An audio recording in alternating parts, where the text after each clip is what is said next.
lembar kerja peserta didik (LKPD) menyelesaikan masalah yang berkaitan dengan penyajian data, hasil pengukuran dan pencacahan dalam tabel distribusi frekuensi dan histogram. Indikator: peserta didik dapat menyajikan dan mengolah data hasil pengukuran dan pencacahan dalam tabel distribusi frekuensi dan histogram untuk menyelesaikan masalah kontekstual. Petunjuk pekerjaannya: pertama, simak lembar kegiatan peserta didik atau LKPD ini dengan seksama. 2, mengerjakan permasalahan yang terdapat pada LKPD dengan mengikuti langkah-langkah dari LKPD. 3, silakan langsung kerjakan di hasil print out LKPD ini atau di kertas folio berbaris. 4, buat video untuk mempresentasikan hasil pekerjaan kalian. Dan yang terakhir, jangan lupa berdoa semoga sukses. Permasalahan 1.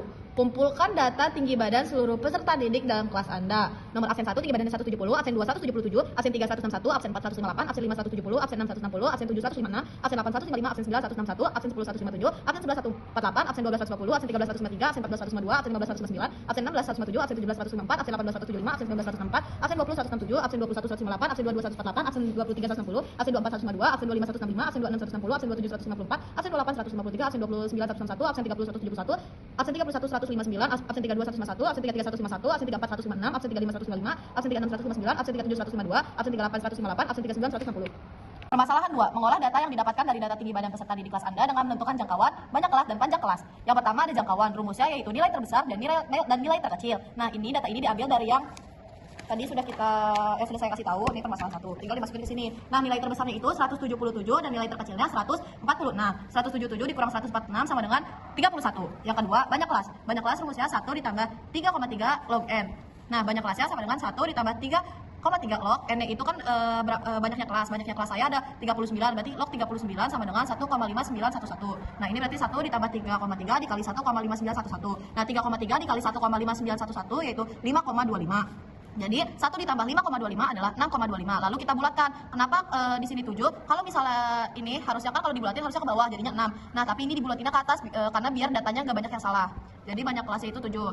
Yang ketiga ada panjang kelas. Ini panjang kelas sama dengan jangkauan dibagi banyak kelas sama dengan kan jangkauannya udah kita ketahui 31 kita tulis, banyak kelasnya juga udah kita kasih tahu, udah kita cari tahu yaitu 7. Jadi 31 dibagi 7 sama dengan 4,5. 4,5 kita bulatin jadi 5. Nah, permasalahan yang ketiga, membuat tabel distribusi frekuensi dari data tinggi badan peserta didik kelas Anda. Nah, untuk permasalahan 3, kita ambil dari data-data yang dari permasalahan 1 serta permasalahan kedua. Nah, yang pertama ada nilai 146 sampai dengan 150. Ini dapat dari mana? Ini dapat dari sini ya. Semua nilai sini. Nah, dari 146 sampai 150 itu ada 3 orang. 151 sampai 155 frekuensinya ada 11. 156 sampai 160 frekuensinya ada 14. 161 sampai 165 frekuensinya ada 5. 166 sampai 170 frekuensinya ada 3. 171 sampai 175 frekuensinya ada 2 dan 176 sampai 180 frekuensinya ada 1. Nah, ini kenapa kita tulis 180 padahal nilai terbesarnya kan 177. Nah, ini karena di sini panjang kelasnya kan banyak kelasnya ada 7. Jadi kita ada 7, 1, 2, 3, 4, 5, 6, 7. Sedangkan panjang kelasnya harus 5. Jadi 176 sampai 180, 176, 177, 178, 179 sampai 180. Nah, ini frekuensinya dijumlahin. 3 ditambah 11 ditambah 14 ditambah 5 ditambah 3 ditambah 2 ditambah 1 sama dengan 39. Tepi atas. Setiap tepi atas, ini tepi atas ya guys. Ini 150, 155, 160, 165, 170, 175 sampai 180 itu ditambah 0,5. Jadi tepi atas nilai pertama itu 150,5, tepi atas nilai kedua 155,5, tepi atas nilai ketiga 160,5, tepi atas nilai keempat 165,5, tepi atas nilai kelima 170,5, tepi atas nilai 6 175,5, tepi atas nilai ketujuh 180,5. Untuk tepi bawah, setiap tepi bawah dikurang 0,5. Jadi 146 dikurang 0,5 sama dengan 145,5, 151 dikurang 0,5 150,5, terus nilai ketiga itu tepi bawahnya 155,5, 160,5, nilai kelima 165,5, nilai keenam 170,5, nilai ketujuh 175,5. Selanjutnya itu titik tengah. Untuk mencari titik tengah ini tepi atas ditambah tepi bawah, tepi atas ditambah tepi bawah, lalu dibagi 2. Jadi titik tengah nilai pertama 146 ditambah 151 ditambah 150 dibagi 2 hasilnya 148. 151 ditambah 155 dibagi 2 hasilnya 153. 156 ditambah 160 bagi 2 sama dengan 158. 161 tambah 165 dibagi 2 sama dengan 163. 166 ditambah 170 dibagi 2 sama dengan 168. 171 tambah 175 dibagi 2 sama dengan 173 dan 176 ditambah 180 dibagi 2 sama dengan 178. Lalu ini semua dijumlahkan dan hasilnya 1141. Selanjutnya permasalahan yang keempat, menyajikan data dalam bentuk histogram dari data tinggi badan peserta didik kelas Anda. Nah, ini histogram dari data tinggi badan kelas saya. Untuk sumbu X dia itu TB. Nah, untuk sumbu Y dia frekuensi. Untuk kelas pertama ini TB-nya 145,5 dengan frekuensi 3. Untuk kelas kedua 150,5 dengan frekuensi 11. Untuk kelas ketiga 155,5 dengan frekuensi 14. Untuk kelas keempat 160,5 dengan frekuensi 5. Untuk kelas kelima 165,5 dengan frekuensi 3. Untuk kelas kelima keenam 170,5 dengan frekuensi 2 dan kelas terakhir 175 dengan frekuensi 1.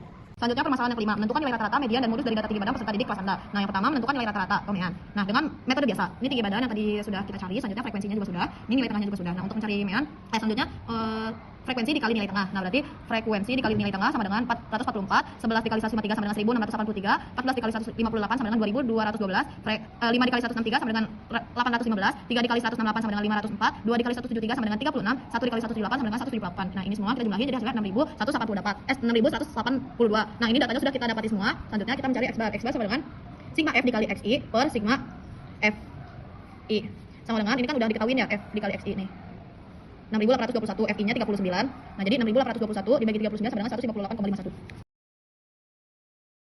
Untuk tinggi badan dan frekuensi juga nilai tengah kan kita udah ketahui ya. Nah, selanjutnya itu ada data yang DI sama dengan XI dikurang X bar S. Nah, untuk mencari X bar S itu X bar S adalah nilai XI dengan frekuensi terbesar. Nah, ini kan nilai tengah nih, XI itu nilai tengah dengan frekuensi terbesar. Frekuensi terbesarnya kan 14. Nah, jadi nilai XI dengan frekuensi terbesar adalah 158. Nih. Selanjutnya itu DI sama dengan XI dikurang X bar S. XI-nya kan 148 dikurang 158 sama dengan minus 10. Terus 158 dikurang 153 sama dengan minus 5. 158 dikurang 158 sama dengan 0. 163 dikurang 158 sama dengan 5. 168 dikurang 158 sama dengan 10, 173 dikurang 158 sama dengan 15, 178 dikurang 158 sama dengan 20. Selanjutnya frekuensi dikali DI, berarti ini 3 dikali min 10 sama dengan min 30, 11 dikali min 5 min 55, 14 dikali 0 0, 5 dikali 5 25, 3 dikali 10 30, 2 dikali 15 30, 1 dikali 20 20. Terus kita jumlahkan semuanya dan hasilnya 20. Nah,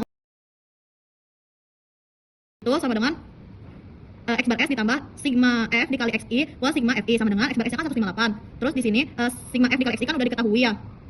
Jadi 20 per 39 sama dengan 158, ini dibagi hasilnya 0,51 sama dengan 158,51. Nah, selanjutnya yaitu metode pengkodean. Ini nilai frekuensi sama nilai tengah kan udah kita ketahui ya. Selanjutnya untuk metode pengkodean itu ada UI. UI ini didapat dari mana? Nah, untuk frekuensi terbesar nilainya selalu 0. Jadi dia ke bawah itu positif dan ke atas itu negatif. Nah, selanjutnya ini ada FI dikali UI. FI dikali UI berarti 3 dikali min 2 sama dengan min 6, 11 dikali min 1 sama dengan min 11, 14 dikali 0 sama dengan 0, 5 dikali 1 sama dengan 5, 3 dikali 2 sama dengan 6, 2 dikali 3 sama dengan 6, 1 dikali 4 sama dengan 4. Lalu kita jumlah semua dan hasilnya 4. Nah, untuk metode pengkodean kita cari 11 sama dengan X bar S ditambah T sigma FI dikali UI per sigma FI. Jadi sama dengan 158, X bar S-nya 158 ditambah panjang kelasnya ada 5 dikali 11 per 39 sama dengan 158 ditambah 0,51 sama dengan 158,51. Selanjutnya nilai menentukan nilai median dan nilai modus. Nah, ini data-datanya. Untuk mencari median dan modus kita membutuhkan frekuensi kumulatif. Nah, ini kita dapat mencari 3 dikali 3, 3 ditambah 11 sama dengan 14, 14 tambah 14 sama dengan 28, 28 tambah 5 sama dengan 35, 35 ditambah 3 sama dengan 33 ditambah 3 sama dengan 36, 36 ditambah 2 sama dengan 38, dan 38 ditambah 1 sama dengan 39. Nah, untuk menentukan median, nah ini, letak median pada datum N per 2 sama dengan N itu jumlah kelas, jumlah murid pada kelas itu ada 39 per 2. Jadi 39 dibagi 2 sama dengan 19,5. Selanjutnya ada 39,5 itu terletak pada interval kelas 156 sampai 160. Nih, 156 sampai 160. Ini 28. Kenapa 28? Soalnya kalau misalnya 14 itu dia kelebihan kan. Selanjutnya frekuensi kumulatif sebelum kelas median sama dengan 14. Nah, kelas median kan 156 sama dengan 160, berarti frekuensi kumulatifnya 14. Selanjutnya panjang kelas sudah pasti ada 5. Nih, 146 sampai 120 itu ada 5. Terus frekuensi kelas mediannya itu FM sama dengan 14.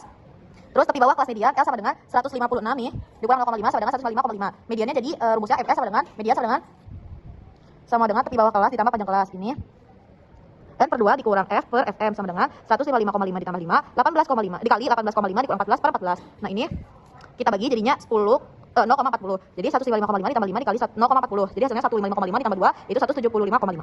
Selanjutnya modus. Modus itu letak modus pada kelas interval itu 156 sampai 160. Tapi bawah kelas L sama dengan 156 dikurang 0,5 sama dengan 155,5. Panjang kelas udah jelas 5. Nah, untuk mencari D1 ini frekuensi kumulatif frekuensi dikurang sebelum 11. Jadi 14 dikurang 11 sama dengan 3. Terus frekuensi ini dikurang sesudahnya. Jadi 14 dikurang 12 sama 9. Nah, untuk rumusnya modus sama dengan L ditambah P dikali D1 per D1 tambah D2. L-nya 150,5, P-nya ditambah 5 dikali 3 per 3 tambah 9. Jadi 150,5 ditambah 5, ini jadinya 3 per 12. Jadi hasilnya itu 156,75.